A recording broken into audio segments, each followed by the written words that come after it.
Hey everyone, welcome back to my YouTube channel. Thank you for subscribing to this channel. Thank you for seeing my video.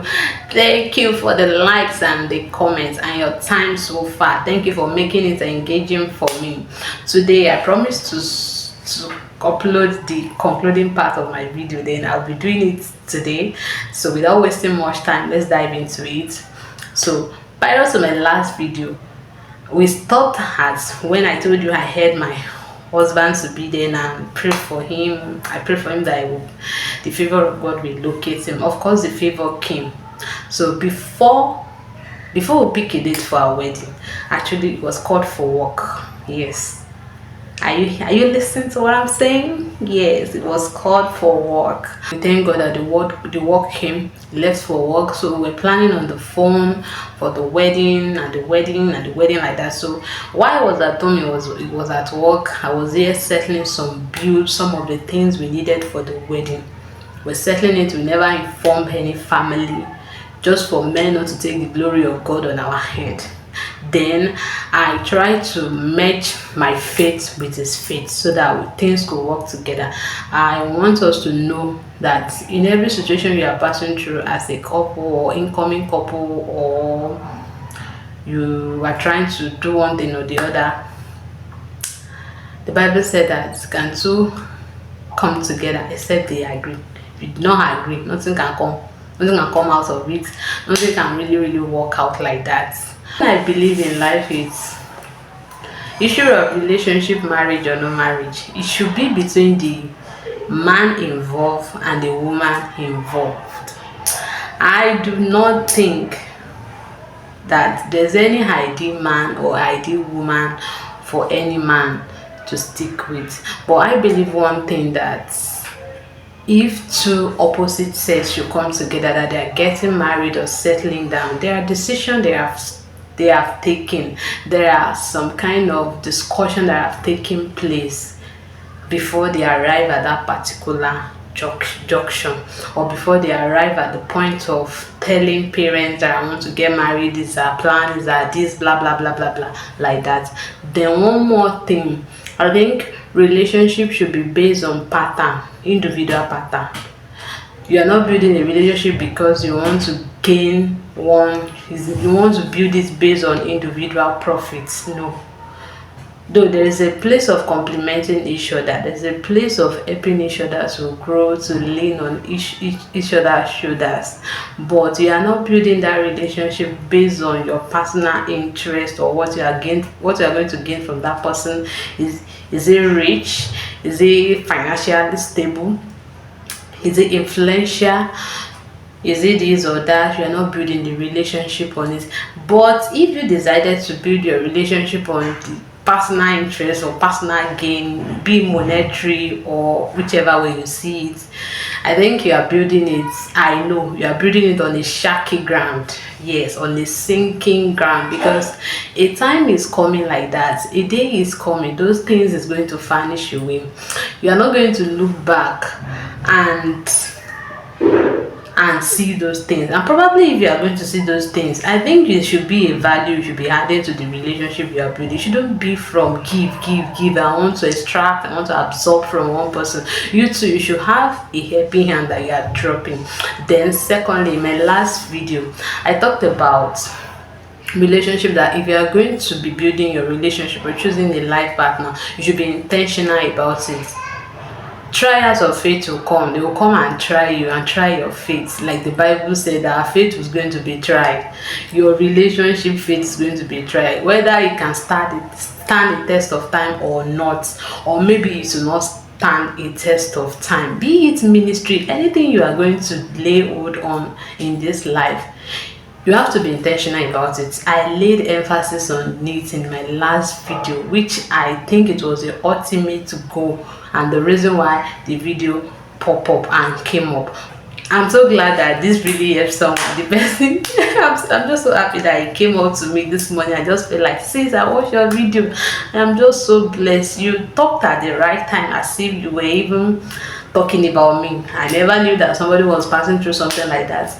I just felt like people will get encouraged, people will get blessed, if I put this thing out, then there are some people who have told my story that they felt like they gained from it. So that was why I dish out the video. I never knew it's going to help anybody, but thank God we're so good. All things work together and all things being equal. Last week, after I dropped the video, I read something about Reverend Sam Adeyemi. I just felt like this man watched my video. I've never read anything about their history before, though I listened to her the wife message and the husband's message. The man break down everything. He made example of when he was still very young, when they were when himself and the wife were in courtship before they got married, that the wife was even earning more than he earned. That he had to call the wife and come and sit down, let's talk this thing out. For a few years that they got married, it was the wife that was taking the full responsibility at home. But do you know what shocked me most? Before they got married, they already know their vision, mission, where they're heading to. It was written down. The man has already told the woman. So the woman was not even afraid. I don't want to talk about our father, our mother in faith that have grown in this journey. I'm talking about someone that is very, very close now. It is not up to 3 decades that they got married. So you can still relate with it. That you could call the woman that earn more than you do. And just like that, she felt like, no problem, we'll go with it. As far as this man has a vision, he has a future, he has where he's heading to. But it's really, really helpful. I really, really learned a lot. Youth of my age now, we talked about weddings. It's only about the wedding night that we think about. If I'm going to do my honeymoon, I'm going to do this, blah, blah, blah, blah, blah, blah, and that about wedding. After the wedding, what are you going to beckon home? What are you going to beckon home? Was it only because your parents support the marriage, or they don't support the marriage, or you were estranged to marry the person? Is that all you're going to give? So we pick our wedding dates. One thing I love my husband for is whenever I wanted to do something, be like, stand as an obstacle or as a devil. you will push yourself out of the way, because he has already planned out his things. Before we even announce it to people, we have even settled some things. We've already cleared some things that has to do with family or no family, so we don't have to call people to come and do this, to come and do that. And I remember his statement then that he said, whatever God cannot give him, it should remain undone. I don't want you to look at this video and felt like I'm exaggerating. No, I'm really telling you what I've really gone through and that really worked for me. There were times in my life that I was so scared. I'm human. I have blood running in my vein. I felt like, are we going to be going like this without anybody's support? No. But thank God for faith. Thank God for people. Men build men. That was an adage.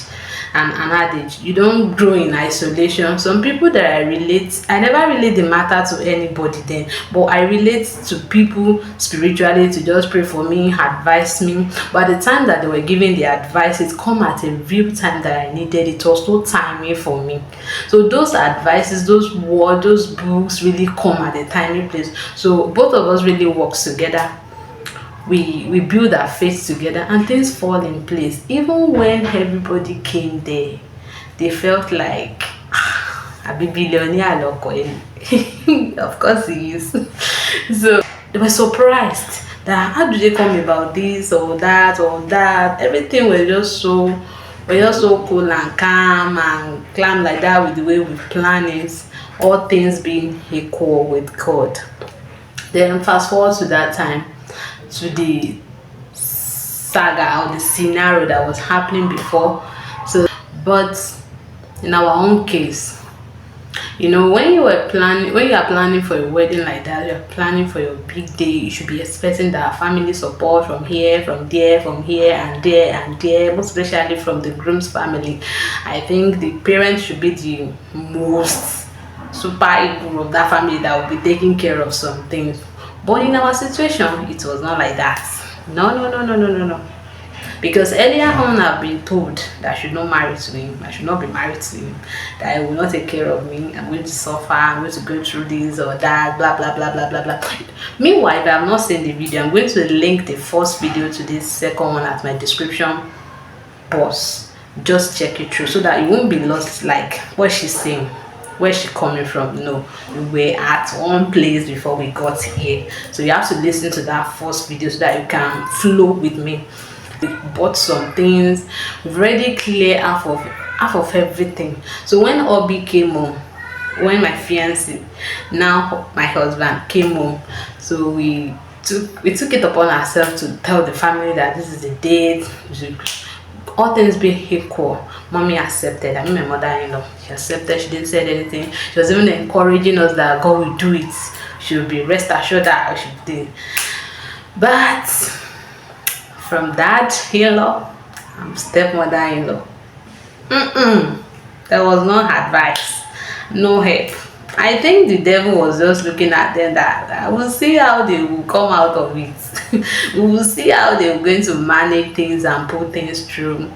But God really supported us. See, even on that wedding day, I look at myself, I felt like, am I the only one? Am I the only one doing wedding here? One thing we did not do then is we didn't plan beyond our budget. No. There was even a time I went to my mother's church at home. I want the wedding to take place in my mother's church. But let me say this loud and clear. Churches, I know some churches, they were part of marriage problem, because you will have spent all because you want to do church wedding before you realize that, before you have sense. Could you believe that the least they gave me in church, the car my husband presented, it was not even enough to settle the church, not to talk of settling my family. So Satan brought that as in disguise. So we try to scrap that out of the way, that since my family will complain that they don't want to come to my husband's church and have the wedding done, so we said that we need a priesthood blessing, that we just go to. We will have done early in the morning. We will have done this thing. What's the engagement? After the engagement, we'll go for priesthood blessing, and they will bless us. Chicken and gaskiana. Because the wedding at Cana, I never thought it was held in the church. I wasn't saying this so that I would discourage church wedding. No, but I'm just saying that we will have spent more than our budget. I went to my mother's church, that they gave me long list. But we did the wedding in my husband's church. Everything was just went smoothly, because before then we've already gone through marriage counseling and all like that. But because my family came up that they never wanted the wedding to hold in my husband's church, I have to come to my mother's church and do the wedding. My mother that was even late, and my father that was even late too. So I told them, if you are going to take responsibility for this budget, we will do it in my mother's church. But if you have any quotas to contribute, just leave us, let us do it. Nobody said anything after I said that though. They just accepted. They accepted, they didn't complain. But that does not mean that you see me laughing. Few weeks to the wedding, so my husband was one that got clothes for the parents, the father, the mother, and my parents. So the mother-in-law, the stepmother-in-law came up all of a sudden that she must get her own clothes, she must wear blah blah blah, same clothes with us, not even knowing.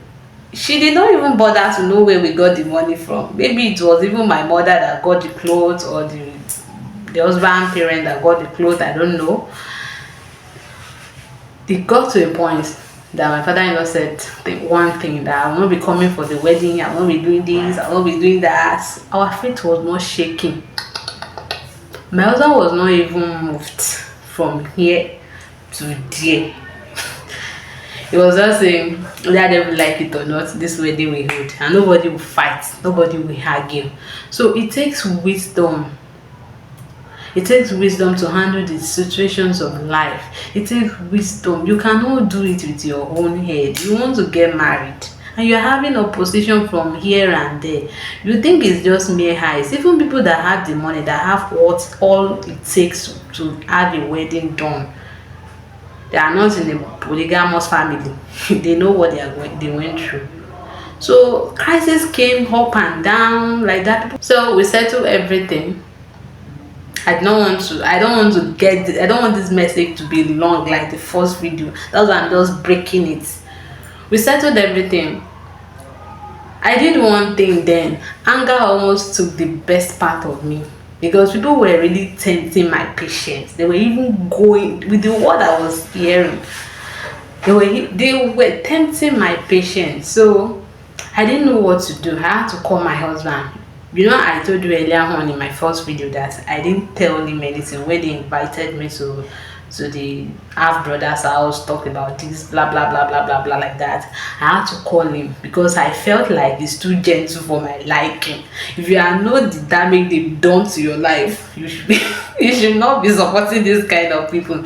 So when I told him, see, Bible is really complete. Yes, Bible is complete. You can't be a tempered person and get married to a tempered person. No.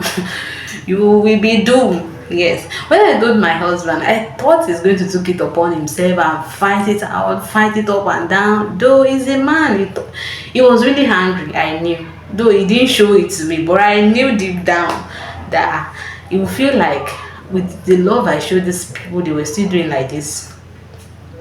I told him that this was what your half brother said, it was what daddy, stepmother said.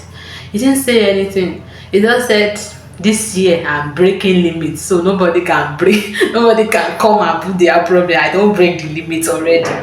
So he didn't say anything. That was how the problem was subdued and went down, and he got his job back. We settled everything. We got our house. Everything that we needed was paid for. But mind you, we did not do more than our budgets. We didn't borrow. Yes, get that. We didn't borrow. We didn't ask anything.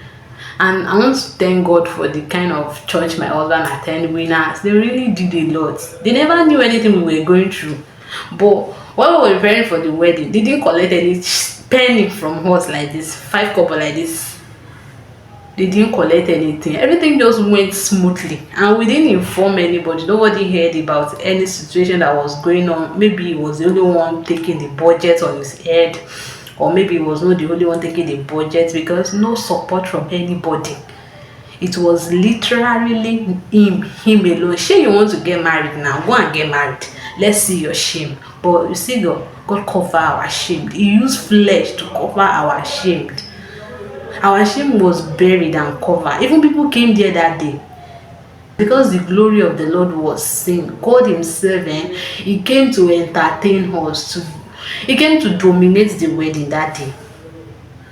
Before our engagement, my parents came late. Those people who stand in gap for my late parents came late. We didn't do anything. We went for the church wedding. Shey, you people want to scatter everything. Don't worry. God has his way of doing things. So that was how all went. That was how it went. We got our job. We got our apartments. We spend and we still have in abundance. And people even gave us cards to use. Like, I just felt like, God, how can you be so awesome like this? How can you cover our shame like this? You even know us. That was what made me to believe that the Bible that said, even before you were formed in your mother's womb, I knew you. So he knows you. If you are going through this kind of problem, you have issue with you have issue or any family in-laws drama, please, first and foremost, ask God, is this man meant for you? If it is meant for you, leave the matters to God to settle. It's very, very little. If we could part the Red Sea, what's your wedding? What's your family issue that I cannot settle? It's very, very little. And we young ladies, please, I want to use this video to persuade every one of us. Know what you are going for. Don't go for a man. Your first discussion with kind of person you are getting married to, ask about his plan, his purpose and vision. You can't just get married to any random person like that, because I don't know. It is good to get married to a rich man. I am not saying it is not good. We all know what's best for us, but I'm just telling you that anything that is going to last good in your hands, you need questions. Provide questions to.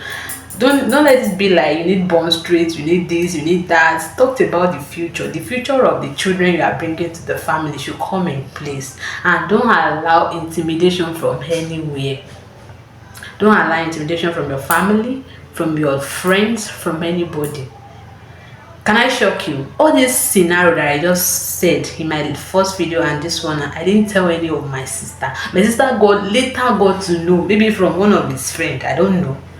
I didn't tell them. Why? Because there's no need. It was no need for me to tell them. Even if I tell them, they're going to discourage me.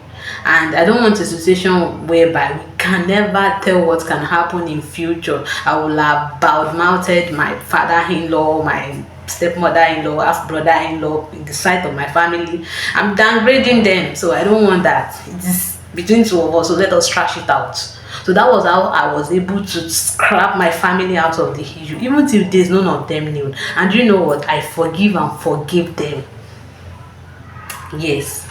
I think for a few months I was beaten, I was so bitter about the situation, but I pray that God give me a light heart to just bear this and let it go. Because when everything now happened after the wedding, everybody was now acting as if everything was nice. I just felt like, you are doing me. Like you are actually doing me, so you want to be acting as a friend. So I was putting up some kind of attitude. Later, I forgave them and we became friends. But the fact that we are still friends, all of us are not friends. I know my friends know me, so I know my limits to that relationship, but I have to forgive them. I just let go. So if you are looking forward to your wedding day, or you pick the date, you have issue with opposition from in-law or anybody, go and settle with God first, and let the peace of God surpasses everything in your heart. I never chose him because he was handsome, he was cool, he was cool-loaded guy. No, I chose him because I knew he had a vision, and that was not how we will get through in that relationship. Why? Because we are talking about marriage. It's 20, 30, 40, 50, 60, 70 years. Why should I just conclude that this is how we are going to end it? The way we started then, that was not how we were now. Things have changed. Yes, I knew we can. This is not the way we came, and they will still be changing us. And I know that bright and greater future, we will go there together. And those people that were talking then, they will be alive, hale and hearty. They will see the goodness of God. Yes, I will. See, don't let me unleash everything. One of these days, then maybe my subsequent video, not now, himself will be here, so that it will not just be like you are talking. You come and hear it from himself. So what am I saying? Let it be beyond now. Don't look down on any man. Yes, don't look down on any man. Every man has a future, a purposeful one, and a brighter one. Look at the bright side of every man. And I'm not telling you to go and settle down for any random guy that does not have sense. Yes, marry in Christ so that you can have sense to pick. Yes, marry in Christ, be intentional, pray like you never pray again. Because even people that did those things to me today, I know they are regretting it, because God fought for me. Yes, God fought for me. I always say one adage that somebody that will not allow me rest, have a peace of mind, the Lord will pour sand inside their soup. They will be battling with that one. They will not have my time. So by the time they battle with their own feelings, they will come and see the goodness of God in my life. So that was what God did. Be intentional about your life. Don't choose because of now. What's our definition about financial stability and not stability self? A man has a job, he has a future, he has something that can sustain him. They are telling me he's not financially stable. Did you know that this our story really steers some of my husband's friends, that when they look at our wedding, they felt like these people, it's not as if they are billionaire or quadrillionaire, but the way their wedding went, they tap into the blessing. I heard this testimony from some of his friends when they were saying that your wedding really steers us up. because it was the second, it was the first person that year that got married among his friend. And in that particular year we got married, about 3 to 4 of other friends got married, because to them they were financially stable, but I don't know what they are waiting for. And some that they are advising you, don't settle for that, don't settle for this. If they were in your shoe, they will settle down. Hear me well. They hear me well. Do you hear me? They will settle down. And please look, like, read people's life. See, I read Paul Elisha's life before I got married. I read this Reverend Sam Adeyemi's life while I read books about Faith Oyedepo. I read their books, I read their life, I look at their life. Then having met my husband, he opened my sight to some things. It's not as if it was persuading me to get married to him at all, cause no. So you should see that it's not as if I was being pushed that you must marry, but I saw that he was so decisive. He knew where he was going. He knew what he was doing. He knew what he was doing. It was not as if he felt like, okay, let's just do this, or as if he was copying cat. He was running after one man's race. No, he was on his race. So by this time, if you have not subscribed to my YouTube channel, you have to do that now. I mean, subscribe to my YouTube channel. So please subscribe to my YouTube channel, so the YouTube algorithm can push this video to other people who needed it, can watch it and learn from it, at least stir up their faith. Please see, this is opposition from my husband's in-laws. And even it was my side, I know how to settle my shit. But me that was going somewhere, the place is hellfire. How do I enter the place? But God came through for me. I just decided that I want to follow this person. I am not telling you to disrespect your parents, no. I am not telling you not to hear your parents' word, no, because I don't have one. But I have God, and I have the word of God. The word of God told me that a woman and a man will come together, will make a home. Two of them will agree together and make a decision. And why God was creating man and woman, he said, let the man leave his house, his father and his mother, go and marry. He didn't ask the man to go and seek decision. And let me tell you, any man that makes decision based on parents, based on mothers, decision influences, is a baby. He had to man up and build up and become a man himself. That's what we call maturity. That's what we call taking matter of your life serious, taking your life serious. So you don't have to build your relationship based on what profits you, or the gain you want to gain. Now look into the future, forecast the future. You will see beyond now. Enough of chasing clouds, enough of chasing influences. It's good to have influence, but you were not born in an influential family. You too, if you don't want to suffer with any man, I'm not asking you to go and suffer, to go and be walking on the streets because you want to marry. That's not what I'm saying. I'm telling you that you want to marry any man. The road might not really be straight like that, but if you are sure, I'm saying if you are sure, you know this man is my man. You don't have to run enter and scatter. Just settle in your mind. This is the man I'm going for, and nothing, no devil can shake me and wait. And you know what? We have a great future. And my husband, my children will get there. We will get there. Nothing will stop it. And the goodness just started. God has just started with us opening doors of favor. Because we are a family of benefits. He cannot leave us now. If he can't leave us during our wedding, with all the fights, all the blah blah blah blah, and we are here. So the future is great, and we'll get there. We'll get there. I cooperated with him. I did everything I could do, and God helped us out. All things being equal, I want to thank God for everything. So I'm still saying the essence of this video is not to disregard your parents, not to disrespect your parents, but it's to have sense. You want to get married? Are you getting married because of your friends or mates are getting married? Do you want to get married because God told you to do so? At least God will not speak loud to you, but you should be able to grab some things when the man is talking to you and when you are relating to God. Or are you getting married because he's rich? You are not getting married because he's poor. I don't know the definition of financial situation. I don't know, because he cannot afford bond straight, because he cannot take you out. Or come off it.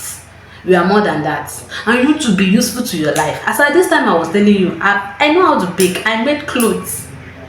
I have little job I was doing then. I was not jobless. Yes, I was not jobless. I have little things that can put food on the table too. So be useful to yourself. Add value to your life. See, Naomi said, he proposed in his heart. This thing is intentional thing. He proposed that where you die, I die. Where you go, I go. Decide that for your life in your marriage. Don't be like, if the thing is finished today, we are not going anywhere. Know what is good, know what is best for you. Be intentional about your decision in life. Don't make decisions based on your circumstances today. It cannot remain forever like that. See, the Bible said the expectation of the righteous cannot be cut off. It's your expectation about now. He said he will give you a brighter future. Future that you cannot even comprehend yourself. And you are still thinking about now. Something is wrong with your sense of reasoning. Yes, our sense of reason need to be hyphenated. I don't know if it's correct. It need to be hyphenated. Change your faculty of reasoning. Look at those father you are looking at today. The life of Bishop David Olaniyi, the life of Paul Elisha, the life of people we can see in Nigeria by Benson Dausa. Look at the life of Baba Akindayo. Look at the life of Baba Adeboye. Look at their story. Look at Pastor Enoch's life. Look at their life. Reflect on their life. So reflect on your own life. You are going to their church. You are listening to their words, and you think you can just go scot-free like that. No, the Lord has His way of rewarding us. And thank you for staying tuned till now. So this is where we wrap everything up. So next Sunday we'll anticipate for another video. Yeah, please stay tuned on this channel. Click on the notification button so when I drop any video you can know that another video just arrived, so that we can keep ourselves going. Thank you. I do hope you get encouraged and stir up faith.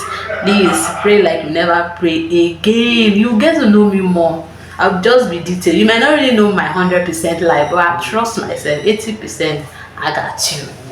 I got you. Bye. See you in my next video.